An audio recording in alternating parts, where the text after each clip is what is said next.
মাননীয় প্রধানমন্ত্রীর সভাপতিত্বে মন্ত্রিপরিষদের বৈঠকে জ্বালানি তেল নিয়ে বিশদ আলোচনা হয়।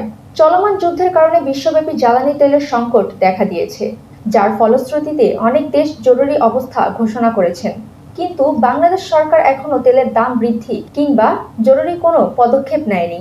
জ্বালানি তেলের ক্ষেত্রে শুধু রেশনিং ব্যবস্থা চালু করেছেন, ফলে বিভিন্ন তেলের পাম্পে গাড়ির লাইন ক্রমশই বাড়ছে। অনেক পাম্প কী কারণে বন্ধ সেটা জানা না গেলেও খোলা বাজারে বেশি দামে তেল পাওয়া যাচ্ছে। বৈঠক শেষে তথ্যমন্ত্রী সাংবাদিকদের বলেন, বিগত সরকারের আমলে আমাদের এখানকার গ্যাস উত্তোলনের কোনো পদক্ষেপই নেওয়া হয়নি, বরঞ্চ পুরো জ্বালানি ব্যবস্থাটাকে এবং পুরো বিদ্যুৎ উৎপাদন ব্যবস্থাটাকেই আমদানি নির্ভর করে রাখা হয়েছে। যদিও আমাদের বৈদেশিক মুদ্রার অর্জন উপার্জন খুবই কম, আপনারা সকলেই সচেতন, আপনারা জানেন, জাতিও জানে। কিন্তু উত্তরাধিকারভাবেই জনগণের ভোটে নির্বাচিত হয়ে আমরা এই ধরনের একটা সংকটকে দায়িত্ব নিয়েছি। কিন্তু ইতিমধ্যেই আমাদের বিদ্যুৎ মন্ত্রী এবং প্রতিমন্ত্রী মহোদয় অত্যন্ত দক্ষতার সঙ্গে মাননীয় প্রধানমন্ত্রীর নির্দেশে এখনো পর্যন্ত কোনো ধরনের কোনো জ্বালানি মূল্য বৃদ্ধির সিদ্ধান্ত হয়নি। 200-র বেশি সার্ভিস ও ফিচারে লেনদেনের সব বিকাশ অ্যাপে সম্ভব। এমনকি পার্শ্ববর্তী রাষ্ট্রে জ্বালানির যে মূল্য আছে তার সঙ্গেও আমাদের মূল্যের বেশ ব্যবধান আছে।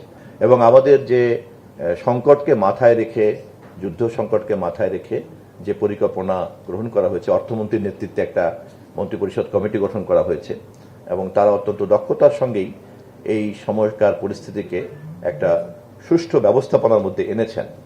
ফলে আমাদের এই মুহূর্তে কোনো সংকট নাই, আশা করি আমরা সংকটের মোকাবেলা করতে হবে না।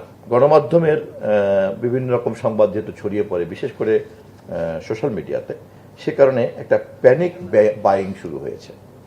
এই প্যানিক বাইংটার কারণে সরকারকে একটা চাপের মধ্যে থাকতে হয় এবং আমাদের দেশের রাজনীতি এবং সমাজ ব্যবস্থার মধ্যে যেহেতু একদল লোক এই ধরনের পরিস্থিতিকে পুঁজি করতে পারে বা পুঁজি করতে চায়, সে কারণে আমাদেরকে এই প্যানিক বাইং মনোজগতের বিরুদ্ধে আপনাদের মাধ্যমে একটা জনসচেতনতা তৈরি করার উদ্যোগ গ্রহণ করা উচিত বলে আমরা মনে করি। আপনারা যদি সহযোগিতা করেন, সেক্ষেত্রে অপ্রয়োজনীয় এই আতঙ্কিত হয়ে ক্রয় করার যে একটা পরিস্থিতি, এখান থেকে আমরা রক্ষা পেতে পারি।